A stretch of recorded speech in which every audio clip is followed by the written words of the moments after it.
In a cheerful, suburban neighborhood filled with neatly trimmed lawns and matching mailboxes, lived a creative homeowner named Max.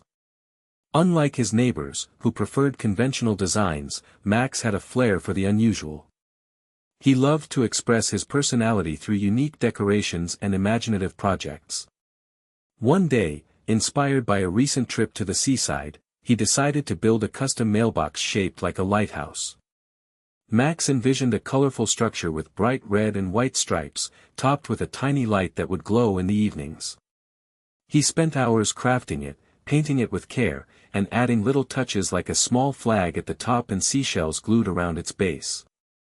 To him, this mailbox was not just a place to receive mail, it was a statement piece that reflected his love for the ocean and adventure. As he stood back to admire his work, he felt excited about how it would brighten up the street. Little did he know that his quirky decision would soon attract attention, not all of it positive. In this tidy neighborhood, where every mailbox seemed to look like the one next door, Max's lighthouse stood out like a colorful beacon. Soon enough, whispers began circulating among the neighbors. Some smiled at the creativity, while others frowned, including Karen, known as the self-appointed design police. She believed every home should adhere to strict guidelines for aesthetics. Karen couldn't believe her eyes when she saw Max's masterpiece. It wasn't long before she decided to take action. In Max's neighborhood, every house seemed to follow the same blueprint. Most homes were painted in soft pastels, with neatly trimmed hedges and lawns that looked like they were straight out of a gardening magazine. The mailboxes lined up perfectly along the street, all painted the same dull beige or muted gray. Each one sported a simple number and barely stood out at all. Neighbors took pride in their uniformity, believing it created a sense of harmony and order. However, Max was different. He couldn't help but feel stifled by the sameness around him. To him, each mailbox was an opportunity for personal expression. As he looked at his bright lighthouse mailbox, he felt a surge of joy, something fresh and exciting that would break through the monotony. He dreamed of adding a splash of color to the dull street, hoping others would see his creation as a reflection of imagination and joy rather than just another decoration. Max understood that not everyone would appreciate his quirky design. The idea of individuality was often met with skepticism in a neighborhood focused on conformity. Still, he believed in the value of creativity and wanted to inspire others to embrace their uniqueness. As excitement bubbled within him about his lighthouse mailbox, he knew it represented more than just mail, it was a symbol of breaking free from tradition and celebrating one's true self amidst the rows of blandness surrounding him.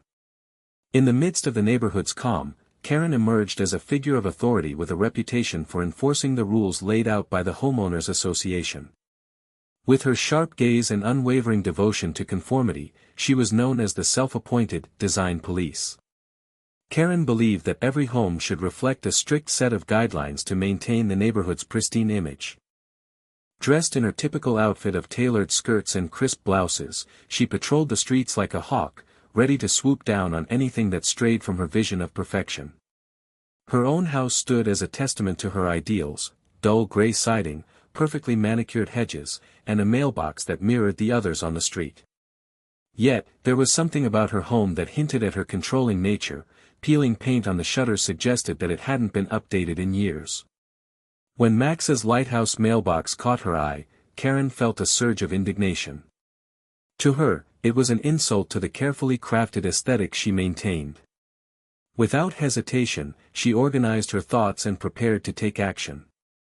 After all, someone needed to protect the neighborhood from what she considered artistic chaos. She began gathering evidence against Max's mailbox, ready to confront him and demand its removal. In her mind, upholding tradition was not just a duty, it was a mission that defined her very identity in this community. Karen couldn't contain her anger as she stood across the street, staring at Max's bright lighthouse mailbox. The cheerful colors felt like an unwelcome intrusion in her otherwise orderly neighborhood. In her mind, this bold decision was not just a choice, it was an affront to the carefully curated aesthetic she worked tirelessly to enforce. She clenched her fists and huffed, determined to take her battle to the Homeowners Association. The next day, Karen marched into the HOA meeting with a plan. Armed with photographs of Max's mailbox and a heated opinion, she presented her case to the board. "This mailbox disrupts our aesthetic harmony," she declared with fervor, gesturing animatedly at the pictures she had printed out. "It does not reflect our neighborhood's guidelines. We must protect our community from this artistic chaos." As Karen spoke, she recalled how neighbors had always appreciated order and sameness, valuing their tradition above everything else. She argued passionately that allowing such deviations would lead to further disturbances. Who knew what else might pop up next? "If we allow one quirky mailbox," she insisted, "soon we'll have bright pink flamingos and gardens filled with gnomes." Her fellow HOA members listened attentively but hesitated when it came time to vote. While some sympathized with Karen's views about maintaining aesthetic consistency, others questioned if they should limit creativity in their neighborhood. Tension filled the air as Karen awaited their decision, convinced that preserving order was vital for everyone's happiness. After Karen's impassioned speech, the Homeowners Association members took a moment to deliberate her complaint. They gathered in a small room filled with documents, minutes from previous meetings, and the official rules that governed their neighborhood. The board chairperson, Mr. Johnson, flipped through the pages of their guidelines, searching for any specific mention of mailbox designs or artistic expressions.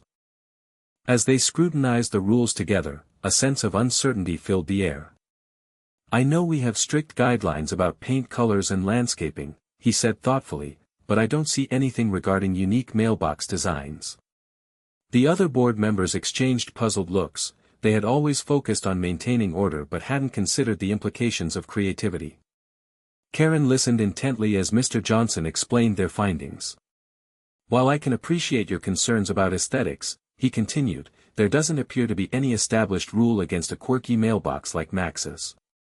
Her frustration boiled beneath the surface as she realized that her plans might not go as smoothly as she'd hoped. The board debated for some time. Some members felt that Max's lighthouse added character to the neighborhood while others sided with Karen's call for uniformity. Eventually, it was decided that they would approach Max first for a conversation rather than impose any enforcement. This decision left Karen seething quietly, knowing she would have to intensify her efforts to convince everyone that Max's creativity was a threat to their cherished sameness. Feeling inspired by the HOA's decision and wanting to make a statement, Max brainstormed ways to respond to Karen's complaints with humor. He had always enjoyed playful creativity, and this seemed like the perfect opportunity to push back in a fun way. While sipping his coffee, he sketched out ideas for a new mailbox design that would turn the tables on Karen. What if he created a miniature replica of Karen's own house? Max chuckled to himself as he imagined it adorned with peeling paint and a tiny angry figurine resembling her stern expression. He would craft every detail meticulously, from the drab gray walls to the perfectly trimmed hedges, complete with a little sign that read, "Neighborhood Aesthetic Approved."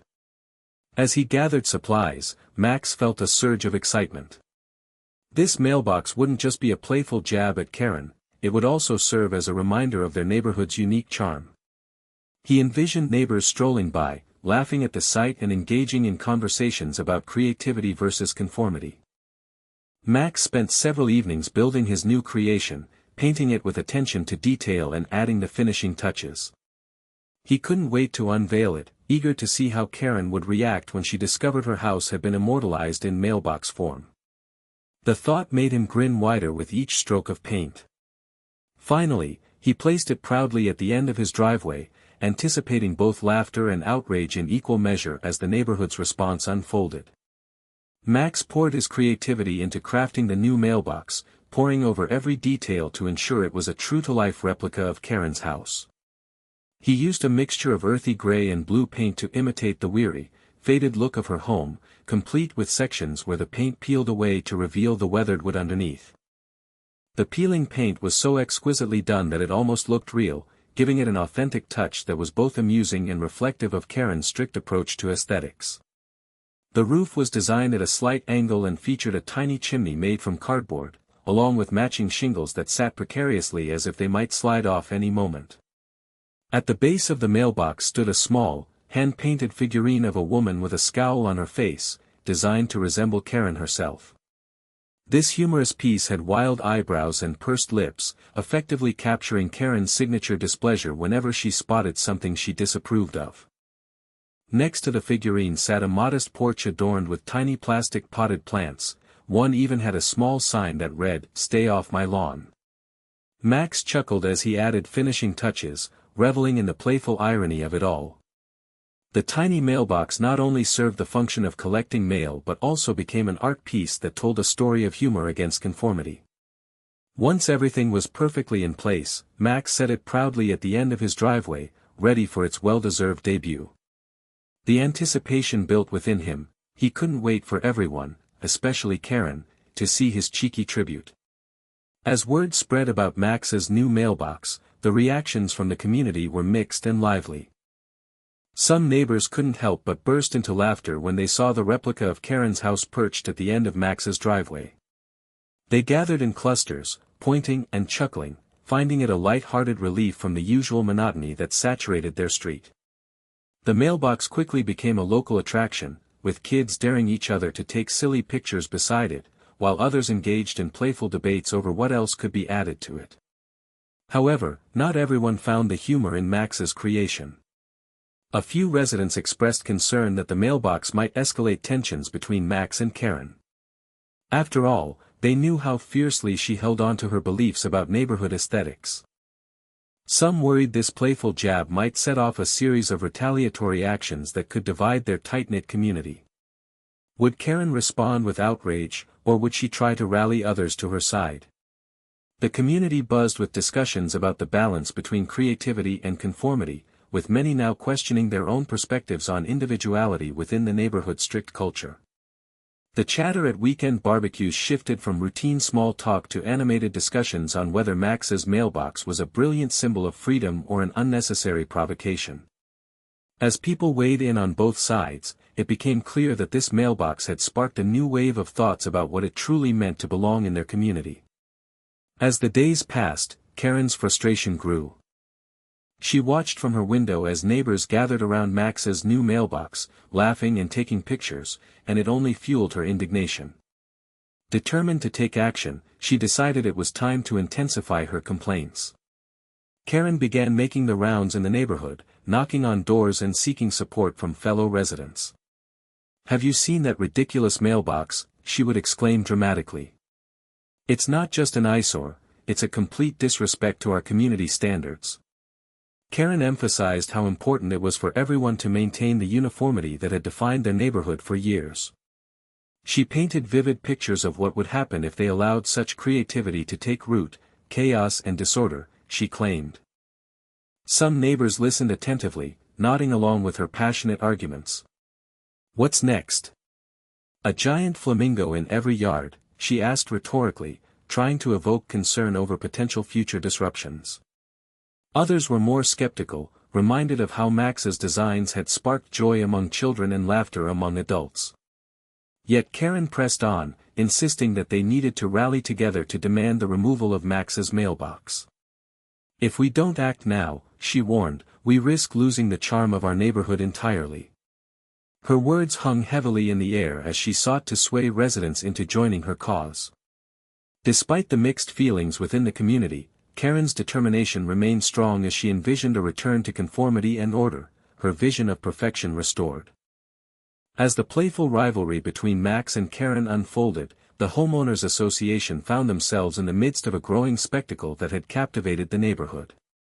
Residents gathered to watch the back and forth, some cheering for Max's creativity while others sided with Karen's calls for uniformity.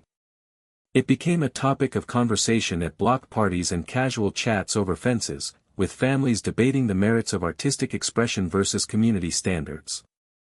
Amidst the laughter and discussions, members of the HOA began to realize that their current regulations were vague and failing to address the unfolding events. Mr. Johnson, the board chairperson, noted how the lack of clear guidelines had led to confusion and division among residents.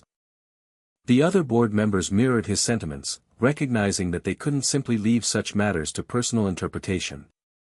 "We need a clear policy that balances individuality with our community standards," he proposed during an HOA meeting. Let's outline what kinds of designs are acceptable while still allowing for some creativity. The idea was met with nods of agreement as they acknowledged they needed to set boundaries. As they brainstormed potential regulations, residents continued to engage in spirited conversations about their neighborhood's identity. Would they make room for quirky designs without sacrificing their sense of community?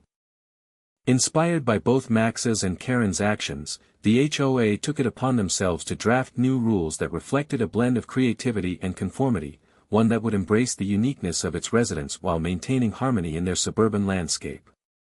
With the discussions surrounding Max's mailbox reaching a boiling point, the Homeowners Association called for a town meeting to address the issue directly. The community gathered in the local park, where folding chairs were set up in a semicircle under the shade of sprawling trees.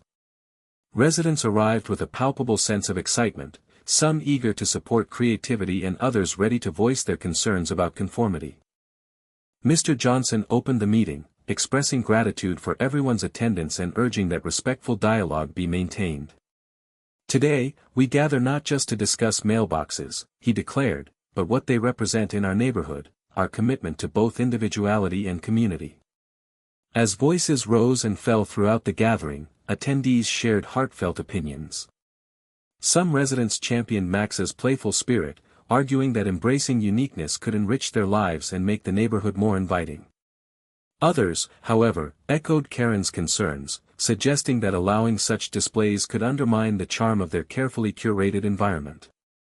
Discussions soon evolved into thought-provoking questions. What did it mean to belong here?